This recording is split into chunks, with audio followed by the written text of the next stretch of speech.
Pronto,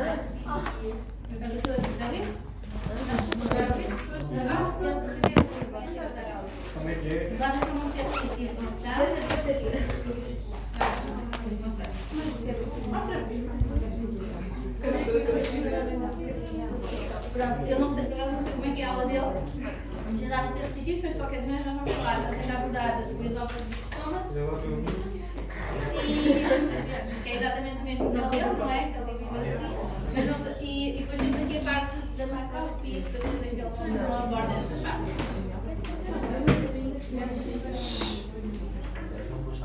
Tenho que ter uma conversa com ele e dizer, você não pode dar isso. Então, vá. Vai começar tudo digestivo, não é? Então vocês já sabem, começa aonde, acaba aonde? Na boca, começa na boca, acaba no lanche. Exato. Então temos então o esófago, temos o esófago, depois temos aqui a parte de que vamos para o estômago, duodeno, depois ilíaco, jejuno, cego, cólon ascendente, transverso, descendente, sigmoide e reto.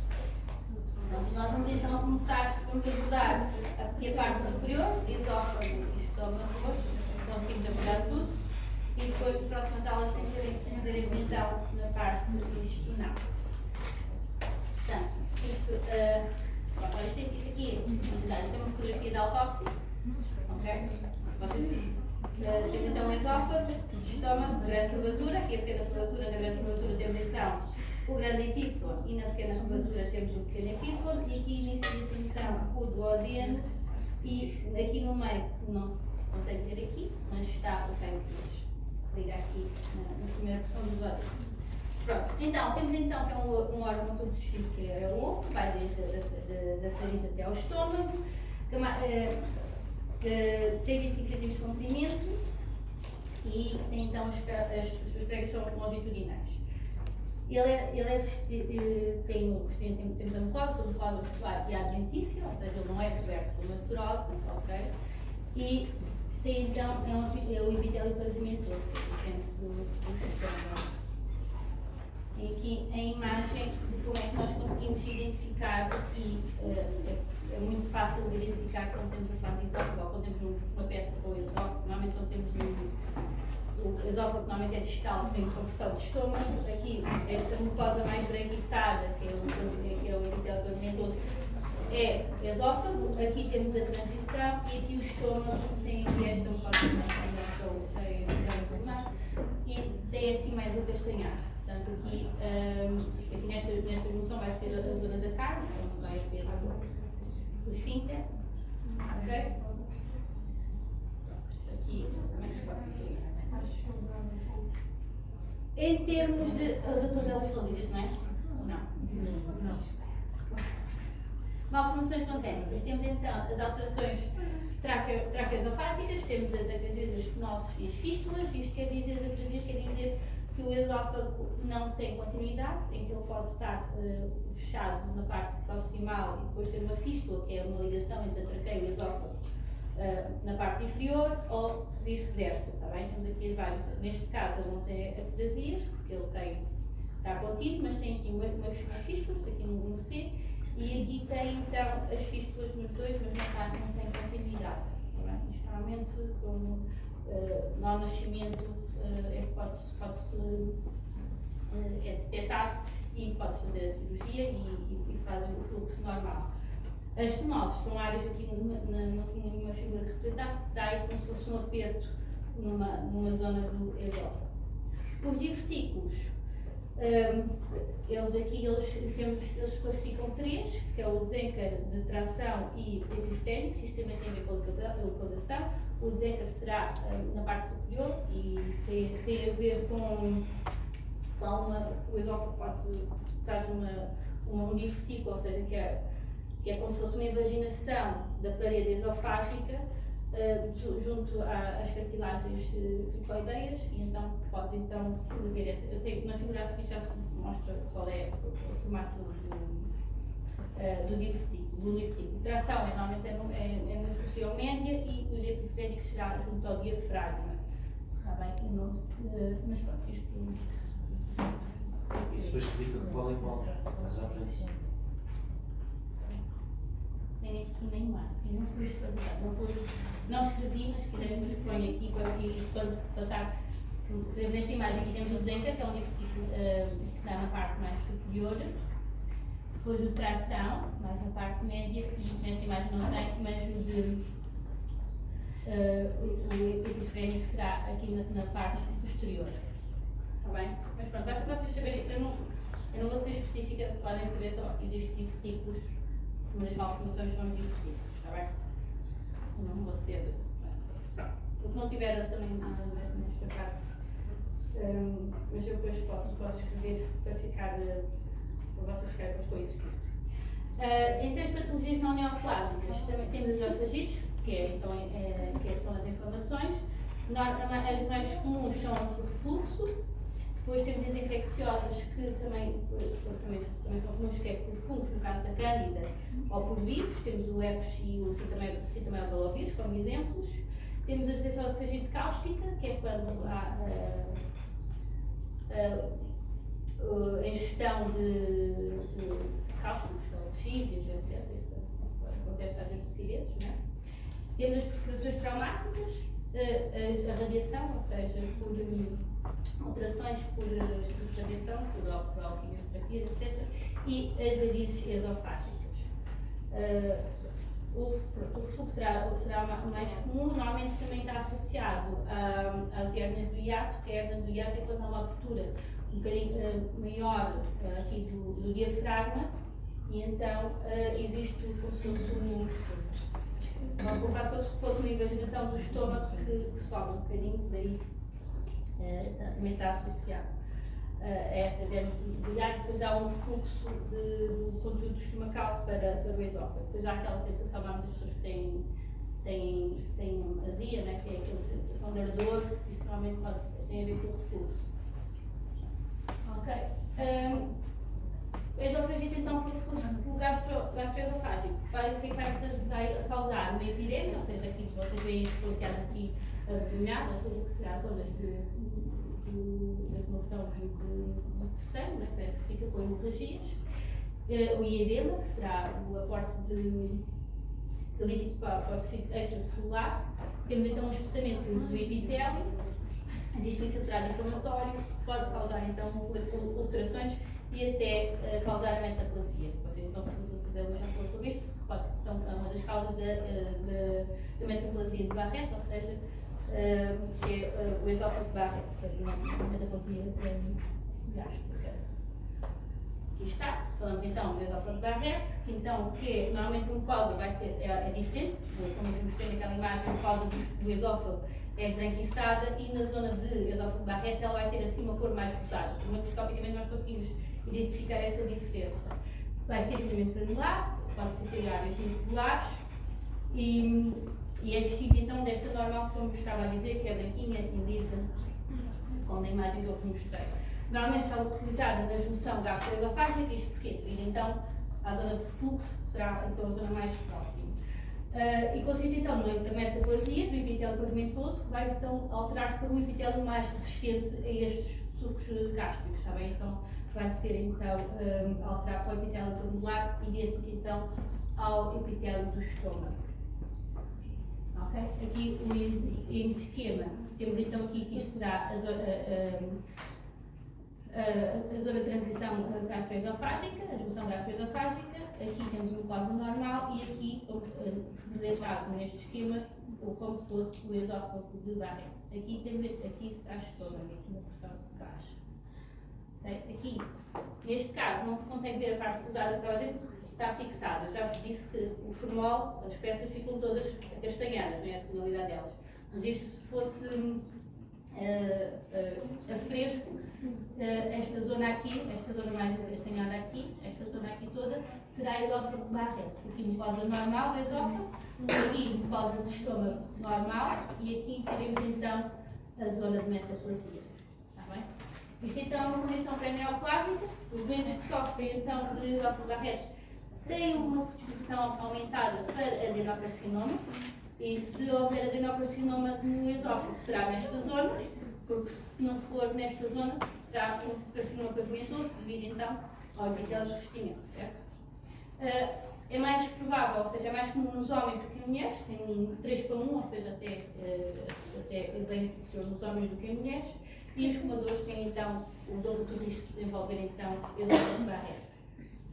Porque o fumador está sempre a causar dano às mucosas. Em relação então às neoplasias, podemos ter então os tumores benignos, que podem ser microcematosos, ou seja, que são os leomiomas, os fibromas, os lipomas, os hemangiomas, os epiteliais, temos os papilomas e os pólipos fibroepiteliais, e em relação aos tumores malignos, podemos ter então os epiteliais, que são então o carcinoma pigmentocelular, que será no epitélio do esófago, o adenocarcinoma mais comum no esófago da Barrett, e os mesencimatosos, que são tumores do estroma, que são muito raros, mas existe um mais específico na parte gastrointestinal, mas no esófago são muito raros, é mais comum até do estômago. Quais é que eram os mais comuns? Os mais comuns dos carcinomas, dos tumores malignos, temos o carcinoma pigmentocelular, mesmo que este é mesmo do epitélio do esófago. O adenocarcinoma acontece em zona de metaplasia, okay? Em zona de metaplasia de Barrett. Depois os mesencimatosos são muito raros. E dos benignos fazem assim? Dos benignos, mais comuns, eu diria que seriam. Eu acho que em termos de benigno do esófago não é preciso. Não há assim, se houvesse um mais comum mesmo, eu teria dito, teria posto aqui, mas nos benignos, no esófago não existe assim. O esófago acontece mais em termos de biópsias de esófago, por exemplo, é para diagnosticar esófago de Barrett, ou por inflamações, normalmente cândidas,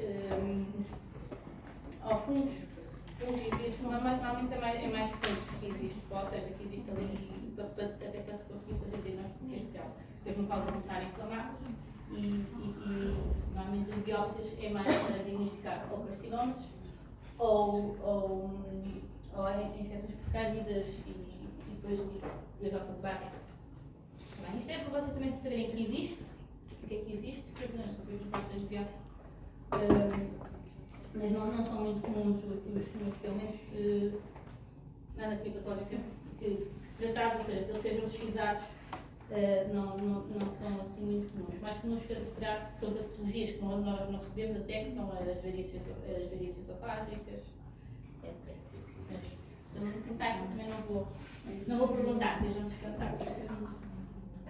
Em relação então à patologia tumoral, os carcinomas pigmentocelulares são 60 a 70% das neoplasias do esófago, e os adenocarcinomas, como vocês veem, é muito inferior, isto porque não são o epitélio específico e está sempre maioritariamente associado ao esófago de Barrett. A incidência geográfica varia de país para país, em que existe maior incidência no Chile, Japão e China, e em Portugal também temos uma incidência até aumentada, superior a outros países.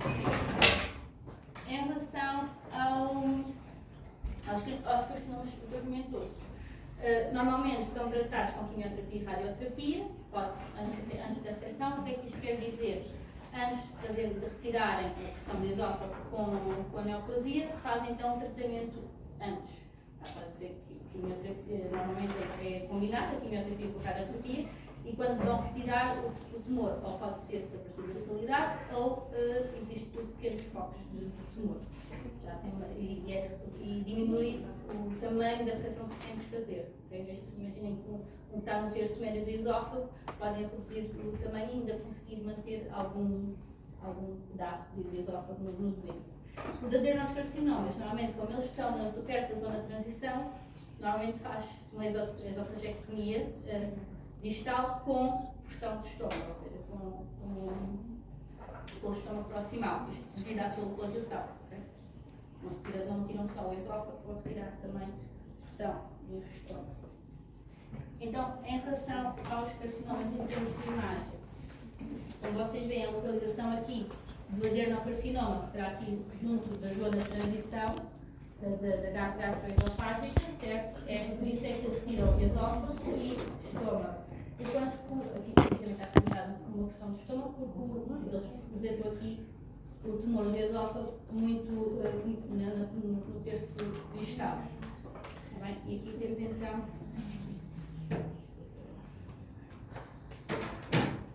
e se dá as localizações serão maioritariamente na zona gastroesofágica, normalmente os adenocarcinomas, e depois na parte mais no terço inferior para cima, o carcinoma pavimento.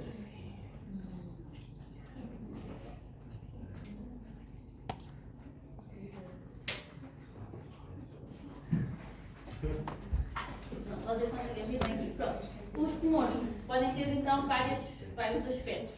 Eles podem ser entre ulcerados, polipoides, gestantes, podem ser circunferenciais, ou seja, que estão em toda a circunferência do tubo, ou então, e normalmente esses são estenosantes, ou seja, criam uma estenose, que é um aperto. Okay? Por exemplo, neste aqui tem assim um aspecto mais polipoide, e este aqui também. Aqui temos um que é mais ulcerado, ou seja, tem uma úlcera, é como se fosse um buraco. Uma úlcera é classificada como uma ulceração, como se fosse uma ferida no epitélio, que vai até a camada, até a submucosa, e depois pode ir até à muscular, etc. Que é profunda. E aqui temos então um tumor estenosante, ou seja, que ele parece que está em toda a circunferência e cria esta estenose. Então, vai haver dificuldade até na nutrição, ou seja, na passagem da nutrição não, mas depois na passagem dos alimentos pelo esófago, isto também é comum na parte intestinal, porque temos um tubo que tem um fluxo e tudo vai criar ali então obstrução. Pronto, o esófago, parte, vamos passar agora ao estômago e depois já junto a parte da macroscopia dos dois, está bem? Pronto, será então, também já falaram disto hoje, não é? Ele é totalmente proteinizado, tem duas faces, temos a anterior e a posterior, temos a grande e a pequena curvatura e temos depois as incisuras. Como eu tinha mostrado até na outra imagem, temos então o pequeno epípolo na pequena curvatura e o grande epípolo aqui na grande curvatura. Aqui em esquerda temos então a parte dos esfíncteres, temos a cárdia que será na parte proximal, temos aqui o bilório na parte distal, o antro e o corpo e o fundo será a porção mais proximal. No antro, normalmente é onde costumamos ter até localização dos tumores. Normalmente é no antro, localizado mais na pequena curvatura, é onde é mais provável haver tumores de estômago. Em relação à mucosa, ele então tem as suas camadas, ele tem as 4 camadas, tem 3 camadas musculares, que é uma circunferencial, uma oblíqua e outra longitudinal, e está então revestido por serose. Okay. Em relação às patologias, temos a gastrite, as úlceras pépticas, os pólipos, e depois temos também os carcinomas, que é a patologia neoplásica maligna. Em relação à patologia inflamatória, temos então as gastrites agudas, que normalmente é erosivas e hemorrágicas e é caracterizada por áreas de necrose e pode levar então à formação de úlceras, pode ser uma consequência das úlceras pépticas destas gastrites. As suas causas, temos então as aspirinas, os anti-inflamatórios, o álcool, o tabaco, quimioterapias, as infecções sistémicas, o stress intenso, os choques, as radiações, etc. São tudo que, às vezes, as causas principais normalmente é o stress intenso que faz com que existe então a gastrite. Depois, em relação à gastrite crónica, ele vai ocorrer várias alterações na mucosa e pode levar de pequenas alterações até levar à metaplasia intestinal. E pode ser então, nestas zonas, que pode ser um background, ou seja, pode ser um ponto de partida para o aparecimento de uma neoplasia, estas zonas então de displasia. Ao contrário da aguda. Em relação a mais comum causa também da gastrite crónica será a Helicobacter pylori. Existe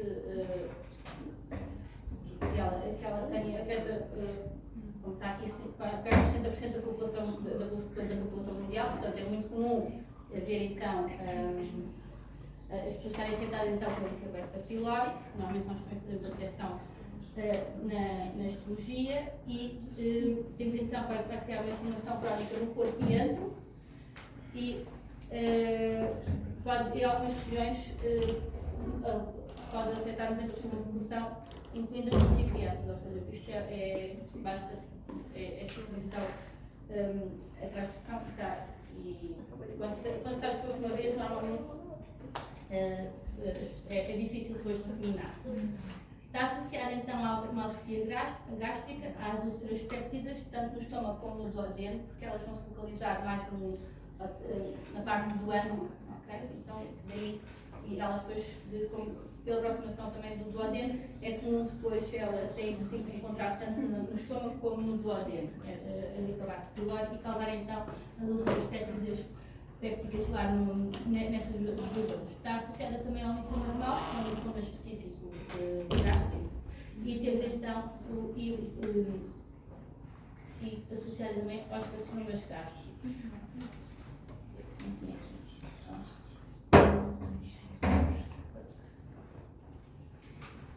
Vamos então falar da úlcera péptica.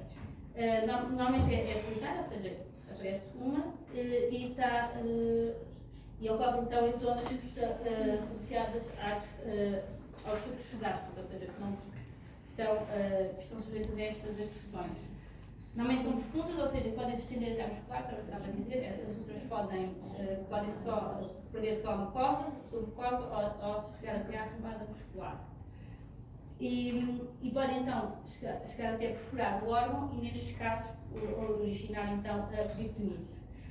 A locação mais frequente, como está a dizer, na primeira versão do duodeno e no antegástrico também será onde existe mais localizado as Helicobacter pylori. Aqui neste caso temos no estômago, não parece, acho que isto já é duodeno. É estômago. Temos então aqui uma úlcera, como vocês veem, faz como se fosse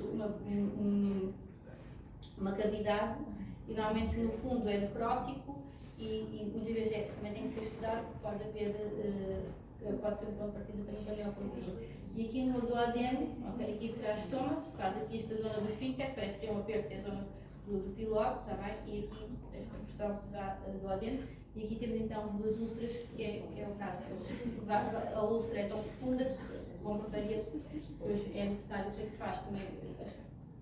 Vai haver hemorragias, depois se não for controlado, se não conseguirem resolver, às vezes é necessário retirar então a pressão do estômago distal com o duodeno para misturar a úlcera e ser estudar a úlcera. E normalmente então tem um fundo prótico, pode ser causa de carcinoma. Em relação então, não sei se o doutor Delis falou das úlceras, deve ter falado das úlceras, de quase certeza. Os pólipos gástricos, também falou dos pólipos cerebrais. Temos então, temos os três tipos de pólipos gástricos, temos os pólipos hiperplásicos. Tenho para aqui está mal escrito, para quem enganar. São os mais comuns, podem ser múltiplos ou únicos, ou seja, pode existir um ou vários na mucosa, podem ser os pediculados ou sextas, eu já vos mostro bem o que é isto, já vos mostro a imagem, não sei se já viram o que é um pediculado. O pediculado faz como se fosse uma árvorezinha e depois o séssil não tem uma base líquida. Como temos aqui, 90% resultam então uma resposta regenerativa a uma lesão e que normalmente não são displásicos. Os pólipos depois da adenomatosa ocorrem maioritariamente no antro, ou seja, na questão mais distal do estômago. Normalmente são sésseis e solitários, ou seja, só existe um. Podem ser displásicos ou seja, podem começar a haver alterações no céu, ou seja, sabem o que é uma displasia, certo? E o risco pode se tornar então malignos e o risco aumenta quanto maior eles forem, normalmente a partir dos 2 cm. Há então uma maior atenção a estes pólipos. Os pólipos das glândulas fúngicas são normalmente doentes com doentes de policose familiar, ou seja, com doença de posse familiar, e normalmente não aumenta o risco de carcinoma gástrico. Apesar destes doentes já têm uma exposição aumentada devido à patologia. Em relação aos carcinomas, O adenocarcinoma representa assim 90% dos tumores malignos do estômago e a incidência é variável, portanto, maioritariamente no Chile. E temos então duas formas principais, que é o difuso e o intestinal, que normalmente então ocorrem em zonas de metaplasia intestinal, podem ser então, quando existe então uma gastrite crónica, e o mais comum será no estômago distal, normalmente então tem aqui na pequena curvatura do ânus, como vos tinha dito, ou então na região reptilórica, que é logo a seguir ao ânus, está bem? Os fatores etiológicos, temos então a infecção por Helicobacter pylori, como também já tínhamos falado, o tabagismo, a alimentação, ou seja, pessoas que não têm uma alimentação saudável também têm esse risco, ou seja, quando comem muito fumados, comidas muito fumadas, os enchidos, etc., também podem aumentar este risco. Os fatores genéticos, a idade, normalmente é muito raro haver tumores no estômago em pessoas com menos de 30 anos, mas aumenta a incidência depois dos 50 anos de idade. E o sexo, normalmente é mais comum em homens, há 2 por 1, do que em mulheres. Os homens estão sempre mais prejudicados por mesmo, isto provavelmente muito pelos hábitos alimentares e o tabagismo. Os homens, posso dizer isso porque eu também sou pessoa que gosta muito de enchidos, mas normalmente mesmo quem come mais enchidos, mais carnes fumadas, etc. E daí haver esta discrepância talvez nas incidências. Eles podem ter, macroscopicamente, podem ter vários padrões, okay? Podem ser polipoides, como temos aqui no esquema, podem ser ulcerados, formam então uma úlcera, ou um aspecto ulcerado, e podem ser difusos, que é então conhecido por unite plástica, ou seja, que na mucosa quase não se vê nada, às vezes vê-se um ponto, e depois ele é difuso pela camada muscular e vai então aqui, eles representam aqui com estes pontinhos, que serão as células as células são células em anel de cinete, ou seja, aquelas que têm um vacúolo e o núcleo está numa periferia. Então fazem tipo é chamado de células em anel de cinete e ele vai ser difuso então pela camada, nas camadas do estômago, que muitas vezes na mucosa não se vê nada, depois vê-se na parte mais difusa. E depois, uma característica era ter o aspecto que, usaram o termo alimentar, mas tinha aspecto de tocinho. Vocês sabem o que é tocinho? Sim. Aquela que é gordura, normalmente quando se corta é mais risco, né? Mas o aspecto, assim, um esbranquiçado, é o aspecto da linha de plástico. Pronto, aqui temos então o tumor polipoide, vocês veem aqui ele que sobressai à mucosa, aqui temos a mucosa, depois temos então um tumor polipoide. Aqui um tumor ulcerado, também faz então esta cavidade. E aqui temos então o limite que na mucosa, aqui esta imagem também muito boa, não se consegue ver, mas tem então normalmente aqui a camada, a parede gástrica está sempre daí um espessamento. Em relação ao early gastric cancer, que é ou seja, é um carcinoma gástrico inicial, digamos assim. Ele é limitado normalmente à mucosa e à submucosa, ou seja, não é muito invasivo. O seu diagnóstico é baseado na sua invasão, ou seja, como ele é pouco invasivo, daí este termo, e este termo não se refere nem à duração da doença, nem ao seu tamanho, nem aos seus sintomas, porque muitas das vezes, nem a ausência de metástase ou se é curável ou não, porque muitas das vezes estes tumores, quando são diagnosticados, já têm metástases envolvidas. O facto de ele ser limitado à mucosa ou submucosa, a excisão comum é que pode ser feita de outra maneira. Em vez de se fazer uma gastrectomia, pode fazer uma mucosectomia, ou seja, eles injetam o produto para destacar a submucosa e retiram então o tumor, tiram só então a mucosa e submucosa e podem tirar um bocadinho da muscular, mas retiram então só essa zona do tumor. A maioria ocorre no estômago distal, como a maioria dos tumores gástricos, está bem? Pronto, como estava a dizer, estava aqui, está mostrar aqui então que muitos já começam a dizer que os psiquiatras já estão muito castigados. Os outros tumores que podemos ter do estômago, temos linfomas, né, que linfomas podem ocorrer em qualquer lado extramodal, né, em vez de ser mesmo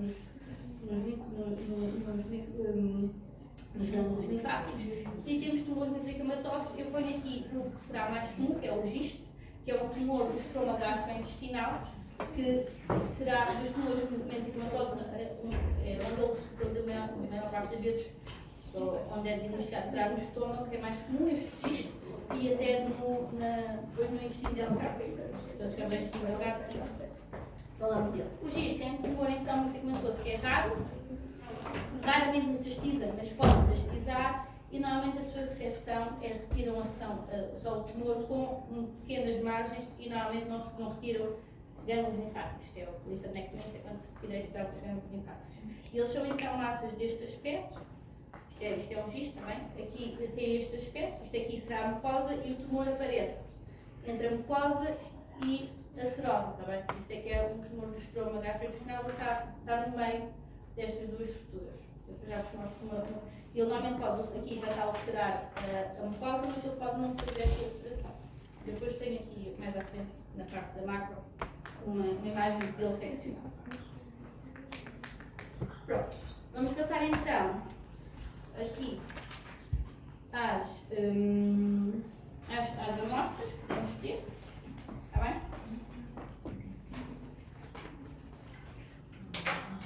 Eu depois temos aqui.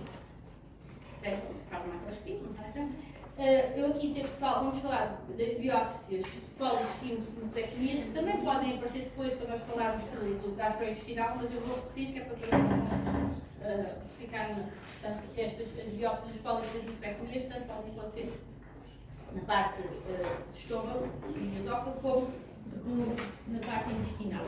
E depois temos então as peças cirúrgicas.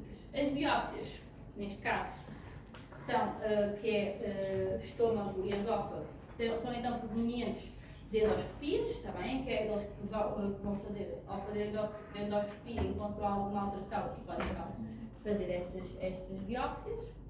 Elas são então obtidas por pinça e são assim fragmentos pequeninos, como vocês veem aqui. E o que se vai fazer na macroscopia é medir o número de fragmentos, a sua consistência, a sua cor e a sua forma. Normalmente eles são irregulares, podem ser esbranquiçados ou castanhados. Por exemplo, biópsias do esófago são esbranquiçadas e são muito finas, porque o epitélio é diferente do estômago. No estômago até normalmente são maiorzinhas e são mais acastanhadas. É isso. É claro o tamanho, o aspecto, o número de fragmentos e a sua consistência. E faz, como tudo é estudado. Depois eles não têm uma orientação para a lâmina, porque eles vêm assim, são fragmentos mesmo muito irregulares. Este aqui, eu diria que este aqui são de esófago, têm uma estrutura muito fina e ao pôr de parede vai-se conseguir ver a camada, mas às vezes é muito difícil conseguir-se fazer isto depois na rotina do laboratório.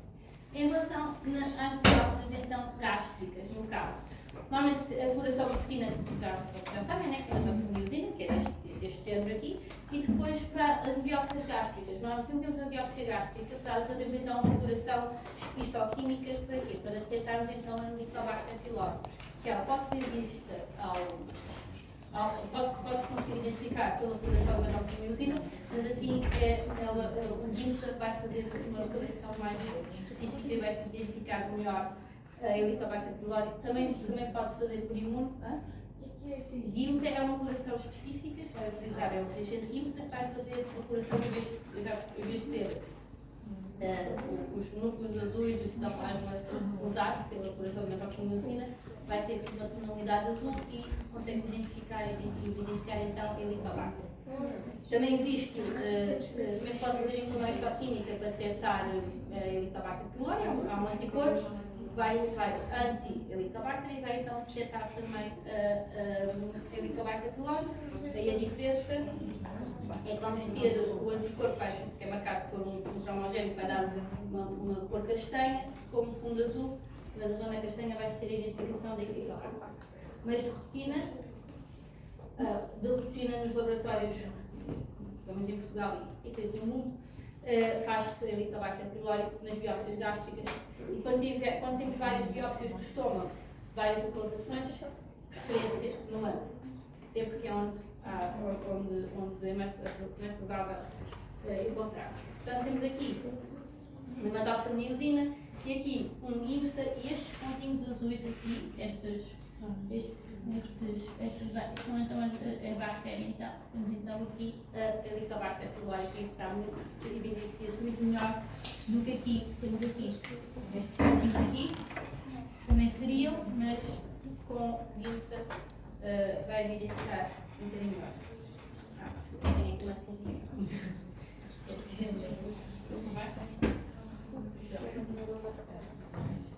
Em relação então à descrição macroscópica, como eu estava a dizer há pouco, vamos fazer então um número de fragmentos, a cor, a sua consistência e as suas dimensões.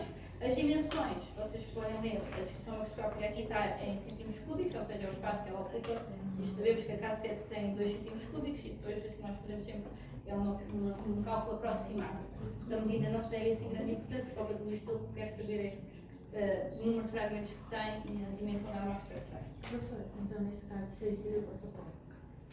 Protocolo de colheita. Protocolo de colheita é toda a amostra que é recebida é processada. Aqui nós não fazemos seleção da amostra. Quando há um protocolo de colheita, há uma seleção da amostra. Ou seja, eu tenho que selecionar uma amostra de grandes dimensões o que é que eu vou representar, o que é que o turista vai ver. Okay?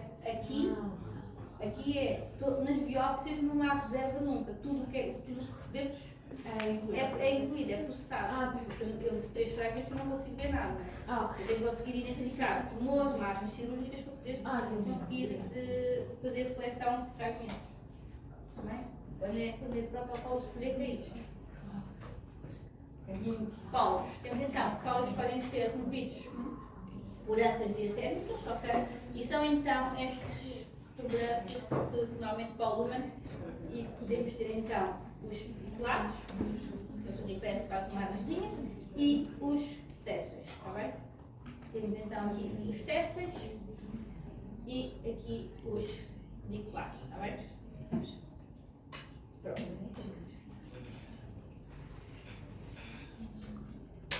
Aqui, os pólipos podem ter ou não displasia. Normalmente um pólipo que já tem a displasia e muitas vezes até já pode ter o adenocarcinoma in situ. Em secção eles vão ser muito mais branquiçados. Normalmente eles têm a coloração da mucosa, se fossem mais descanhados, mas quando já têm displasia ou até algum carcinoma in situ, já são mais branquiçados. E os tumores normalmente têm esta, são assim, são mais branquiçados que o resto. Vou conseguir mostrar amanhã. Os césseis, aqui este conseguimos bem, mas pronto, não tem base, ou seja, a base é livre, enquanto os pediculares, isto na imagem é muito diferente da vida real, não é? Esta zona aqui que está atingida até de azul, que eles atingem para localizar, é então a zona do pedículo. Desculpa.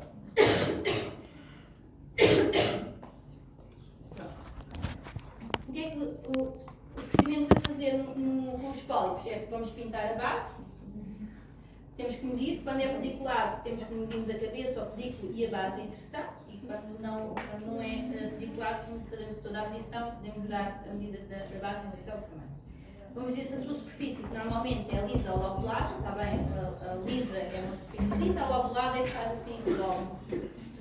Dar a sua cor e o seu aspecto. A infecção é importante então, porque se ele já for mais branquiçado, já indica que existe ali já alguma displasia. Pode ser de baixo grau, alto grau ou até. Então aqui, como vocês veem, este é um pólipo césseo, isto seria dar as medidas, tem a sua superfície é lobulada, está atingido de azul, isto que eles é que fazem depois na endoscopia, ou na colheita que eles fazem este fingem de azul. Aqui será a base, está bem, ou seja, aquilo é excesso, mas tem uma base, e depois é seccionado e todo ele é incluído, todo ele é mostrado. Aqui no pedicular, temos aqui a zona então do pedículo, que aqui diríamos dar o seu tamanho, o pedículo e a sua base, aqui é a zona do pedículo e este aqui é assim castanhado, não parece ver já tem a displasia. Aqui em esquema, este é um exemplo do pedicular. em que vamos sempre apresentar cabeça e pedículo com a zona da inserção, para depois, imaginem, se houver displasia, aqui assim, o patologista conseguir medir a distância dessa, ou se for um in situ, da margem e dizer este pólipo tinha um adenocarcinoma, mas foi xizado na totalidade. Imagina, tem uma displasia de alto grau, mas foi xizada na totalidade. Então, sim, não vão ter que voltar à peça, à peça ou ao doente, não seria a peça, iria ser ao doente, para ao xizar a impressão do estômago, ou se for do cólon, por exemplo. Aqui temos como é que vamos seccionar e depois como é que seria posto em cassetes. Bem, em relação à descrição macroscópica, só para vocês terem uma noção. Vamos dar então as suas dimensões, a sua base, a superfície e a secção e na formação pediculada dar então a dimensão do pedículo. Depois o resto seria exatamente a mesma coisa. As mucosectomias. Então a reseção em que vamos retirar só a camada, vai incluir então a camada da mucosa, da submucosa até a vesicular mucosal, que é aqui na camada que faz parte da submucosa, e em mais ou menos este género. É injetado, por exemplo, aqui temos então uma lesão, normalmente tem lesões planas, e no caso, como dei o exemplo do early gastric cancer também, em que é injetado no líquido para existir então uma maior diferença da camada muscular da submucosa para a mucosa, e eles vão excisar então toda esta área, está bem? Então depois vamos ter assim um fragmento que será mais plano, com o tumor no meio. Pode ser, existe serviço então que fazem então, esticam e cortiça, depois da fixação, eu já vos disse que a fixação faz tudo o que é mais muscular vai encolher. Encolhe tudo normalmente e o muscular então encolhe. No esófago, por exemplo, uma peça de esofagectomia total pode ter 20 cm a fresco, como naquela imagem que eu vos mostrei que é da autópsia, depois de fixada é que fica com 12 cm, talvez, reduz muito. Quanto mais muscular, mais pressão existe então das peças. É lá a parte. O que é que nós vamos fazer? Nós gostamos destas peças, além de medir, vamos pintar. Como vocês veem aqui, está pintado de duas cores, porque a base será a margem profunda, será a zona profunda, e depois aqui as margens laterais da mucosa que foi xizada à volta. Ok? Conseguem perceber como é que ficou recortado? Ficou a mucosa à volta, daí pintar-se de duas cores para microscopicamente conseguir-se perceber se o tumor está junto à mucosa ou na parte profunda. Neste caso, depois seccionado, então ver aqui esta zona mais branquiçada será a zona do tumor, neste caso, e que está a tocar na margem profunda. Isto seria então um exemplo da descrição, ok? Dar o aspecto e depois distanciar as margens. Em relação ao esófago, na avaliação macroscópica, o que é que nós temos que fazer? Dado que este órgão não é revestido por serosa, ele tem as margens dos topos cirúrgicos, né? Ou seja, será, normalmente temos a margem esofágica e depois a margem gástrica, porque ele é retirado normalmente com compressão gástrica, e depois temos a margem circunferencial. Como ele não está coberto por serosa, toda a sua volta é uma margem cirúrgica, não é? Daí é obrigatório pintarmos todo o esófago. Ok? Depois vamos abrir sempre depois em direção à grande curvatura gástrica. Está bem? Aqui, representar como é um tubo, vamos palpar e abrimos sempre em direção à grande curvatura gástrica e vamos-nos sempre desviar do tumor para não perdermos pressões. Mas daí há a necessidade de palpar a mucosa antes de abrir para conseguir identificar onde está o tumor e evitarmos seccionar o tumor ao meio quando há a abertura do esófago. Está bem? Aqui temos então um exemplo, olhem o que eu estava a dizer. Estão a ver aqui esta mucosa esbranquiçada, esófago normal. Estão a ver esta mucosa mais rosada, esófago Barrett. E aqui temos então o adenocarcinoma na transição gastroesofágica. Vão ver aqui, consegue-se ver bem a diferença das mucosas. Ok? Tá? Aqui é estômago, está bem? Esta será a mucosa gástrica. E o que é que nós vamos ter que fazer aqui? Vamos medir o tumor, dar a distância à margem proximal, será a margem esofágica, e a distância à margem distal, que é a margem gástrica. Em secção, vamos identificar quão profundo, o que é que ele vai invadir, que camadas é que ele vai invadir. Isto porque o estadiamento dos tumores do esófago e do estômago alteram consoante a sua invasão, não consoante a sua dimensão, ok? Quanto mais invasivos, maior o T, pior prognóstico, ok? E depois vamos dar então estas distâncias às margens, fazer a colheita de fragmentos representativos do tumor, sempre da zona mais invasiva, da relação do tumor com a mucosa esofágica, tumor com relação com a mucosa gástrica, e depois colher gânglios linfáticos que existem ali à volta. Ok? O termo da peça é esofagectomia, por acaso eu não tenho nenhum título de esofagectomia, mas tem aqui também, esofagectomia, que pode ser então proximal, pode ser parcial ou total. Quando é distal, temos sempre então para a noção de gastrectomia proximal, está bem? E aqui seria então o aspecto deste tumor em secção, está bem?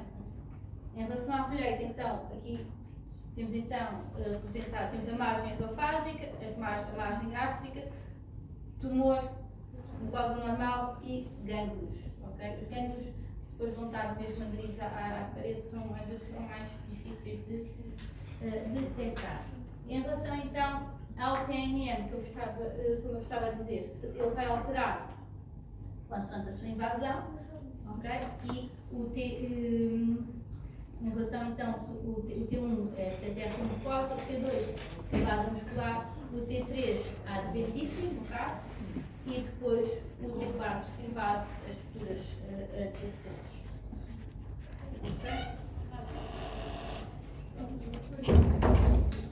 Em relação então às peças, os tipos de peças gástricas, normalmente então os esófagos, partes biópsias acontecem nas duas coisas, temos as esofagectomias e agora temos as gastrectomias. Gastrectomias então que podemos retirar, pode ser vertical, que retira só a porção da grande curvatura, depois já vou falar de cada uma delas.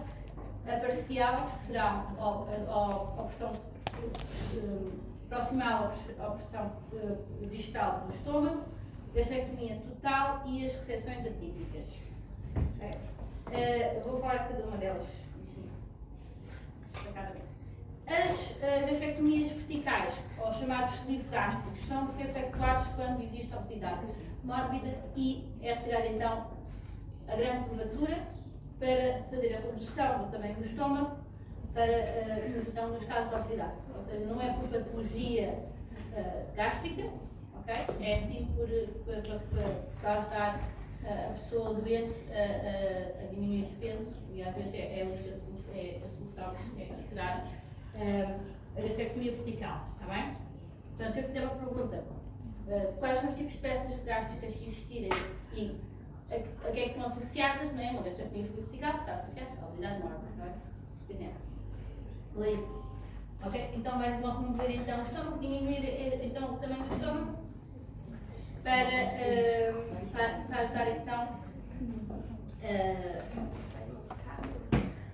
ajudar então a diminuição do peso, está bem? O que é que nós vamos receber? Não tenho aqui. Isto será então, ele já está aberto, o que é que eu recebo? Recebo a grande curvatura com uma sutura na zona interna, ou seja, que seria a parte da pequena curvatura, que não é, né? Já temos a grande curvatura.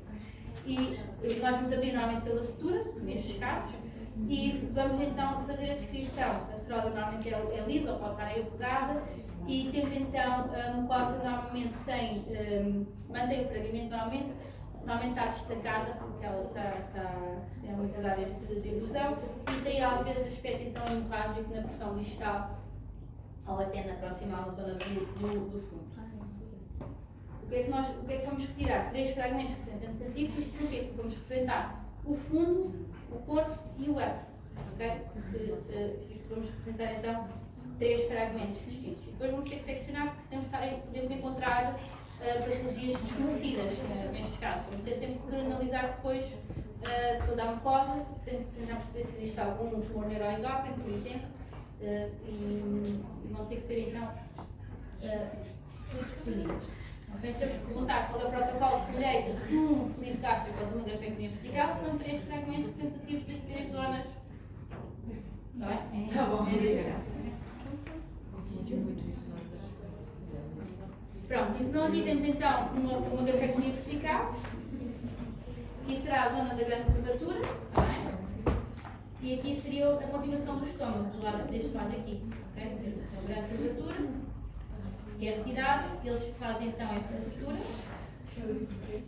e o resto diminuíram então o estômago, porque normalmente as pessoas com obesidade mórbida vão ter um estômago muito grande, daí a única forma de reduzirem será fazerem esta para pôr as bandas gástricas, não sei se vocês já ouviram falar, foi tipo uma banda que diminui também o tamanho do estômago, é como se fosse dar um aperto ao estômago, mas também será mais. Outra maneira será fazer então retirarem esta pressão do estômago.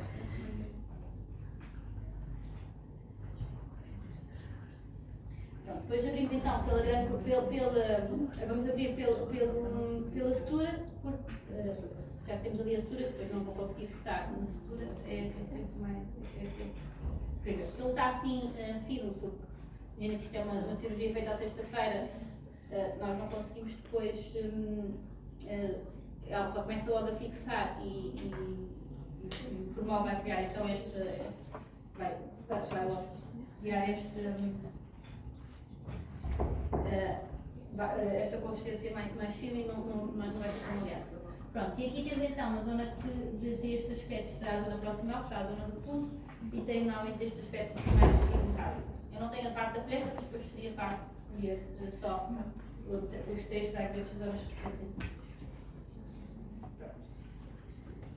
Em relação então à gastrectomia parcial, podemos então ter a distal, que é a mais comum, porquê? Porque os tumores do estômago normalmente acontecem na zona do ântre, se eles não forem muito extensos, não tiverem grandes dimensões, retiram então só a parte distal do estômago, sempre com uma porção de duodeno, está bem? Nunca vem só o estômago, vem sempre o estômago e porção de duodeno. Ou se tirarem a parte proximal, que é muito raro, eu nunca apanhei só a parte proximal, normalmente se tivermos um tumor mais perto da cárdia, temos uma gastrectomia total e não uma gastrectomia parcial proximal, mas existe e pode existir.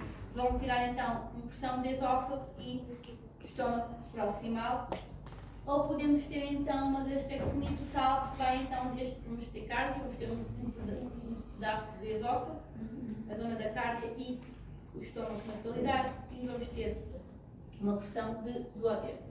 Isto como é que eles decidem que peça é que vão retirar? Vai depender da dimensão do tumor, da localização do tumor. Imaginem que se for diagnosticado uma linite plástica, sendo um tumor difuso, é muito mais provável a cirurgia decidir por uma gastrectomia total, okay? Como é um tumor difuso, então não se consegue individualizar a sua localização. Vai mesmo pela parede. Tem lógica isto, não? Não sei se para vocês tem. Mas é que sim. Ok, então temos então aqui uma fotografia do estômago. Temos então, será o topo proximal, que será a zona do esófago. Aqui será o topo distal, temos que será a zona do duodeno. Temos a grande curvatura, a pequena curvatura, ok? Grande epítomo, pequena epítomo aqui.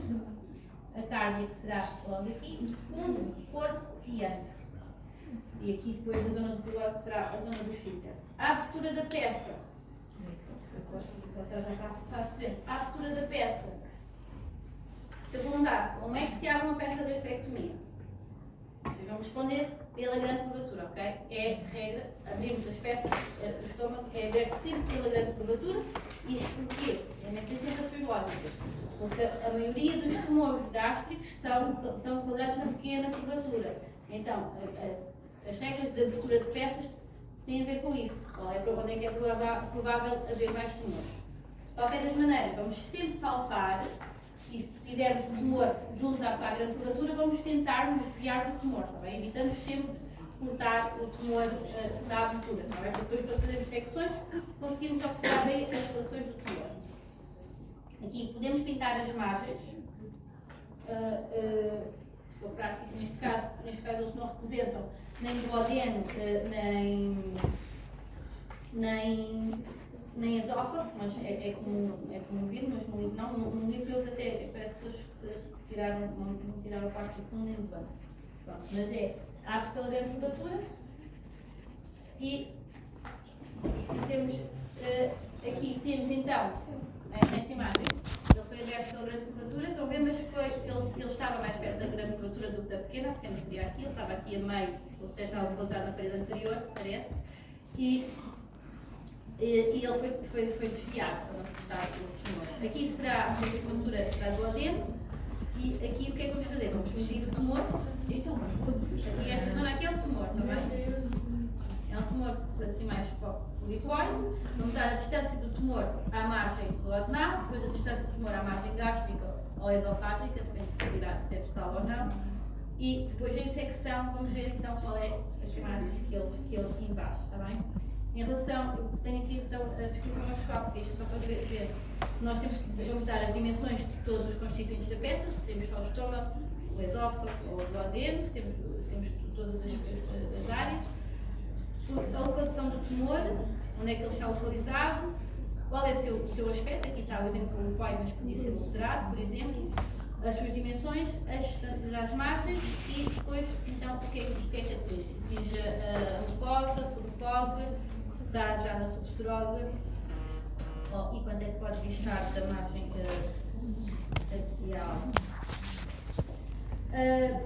Depois vamos ter que retirar todo o tecido adiposo, todos os gânglios do tecido adiposo e vamos ter que separar os da grande curvatura com os da pequena curvatura, dependendo da disseminação, ou seja, da localização. O patologista vai ter de indicar se tem gânglios metastizados na pequena ou na grande curvatura, porque aí as zonas de tratamento sempre podem alterar. Também daí fazemos a colheita de fragmentos dos gecos em separado. E vamos indicar onde é que eles estão. Em relação à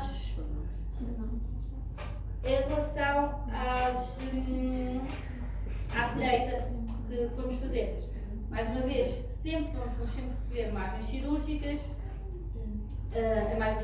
fragmentos de tumor representativos de tumor em relação à mucosa normal, tumor em relação à maior invasão. Se estiver perto da margem, podemos fazer como eles têm aqui representado, tumor em relação à margem, e vamos retirar todos os gânglios que encontrarmos. E caso exista outras alterações que nós identificamos, talvez pólipos, vamos retirar os pólipos também que encontramos. E até. Se for, por exemplo, numa monitoplástica, normalmente conseguimos identificar, às vezes consegue-se ver mais ou menos por onde seria o ponto de partida, mas aí temos que fazer uma colheita mais extensa para perceber até onde é que e aí podemos até mapear, imaginem, no estômago aberto, depois de mapear todos os fragmentos que vamos retirar para encontrar então o tumor. Neste caso, só vamos mostrar, temos este, ele foi aberto aqui pela grande curvatura, aqui seria a zona mais perto do esófago e do duodeno, temos aqui o grande epícora. Ele tem aqui esta área de aspecto fibrinopurulento, ok? Porque o tumor ulcerou, como está aqui, o tumor invadiu tanto que ulcerou, e então criou então uma peritonite, e daí ter este aspecto, isto é como se fosse puxo, fosse fibrina, em fibrina aqui na parede, isto seria então a parede anterior. Aqui temos então o tumor, está bem? E para vocês verem, ele está muito perto. Aqui, estão a ver esta mucosa branquinha, isto já é esófago. Ok? Conseguimos ver aqui é estômago e aqui conseguimos identificar a zona da cárdia e esófago. E neste lado aqui temos o estômago aqui e esta mucosa aqui embaixo. Isto já é o duodeno, que é muito fácil conseguimos identificar as estruturas porque elas são muito diferentes. Portanto, com o olho treinado, temos o olho treinado. Vamos ver se aqui é o pilor, que é a zona do esfíncter, e depois temos então o duodeno. E é fácil, é perceptível se nós, quando temos a peça, quando temos a ver, era bom vocês terem apenas autópsias, É bom, não sei se vocês já vão ter a oportunidade de viver algo Então, em relação ao TNM, como eu disse, quanto mais invasivo, pior vai ter. Portanto, um dos parâmetros que influencia o tipo do detalhamento nestes tumores será a sua invasão, certo? E como vocês têm aqui, será então se quando invade a muscular temos um T2, T1 que invade a mucosa, T2 a muscular, e temos então o T3 quando invade a subserosa e o T4 quando já invade a serosa peritoneal. Depois temos entre a visceral e a e o T1, ou seja, o incide será que ele só está na mucosa, ou seja, que é o outro ponto de partida que ele ainda não invadiu nenhuma estrutura. Eu não sei se temos tempo para ver. Eu não sei se temos tempo não sei se. Vamos ver se dá tempo para ver o vídeo ou querem acabar já. São 5 no quarto, quase. Querem acabar já? Então depois já amanhã não, na próxima semana. Não sei quanto tempo. É 12 minutos e ia ser muito em cima, não é? Não é que ele estava em cima de mim. Pronto, então ficamos aqui, próxima aula, fazemos esta parte. Eu vou mostrar na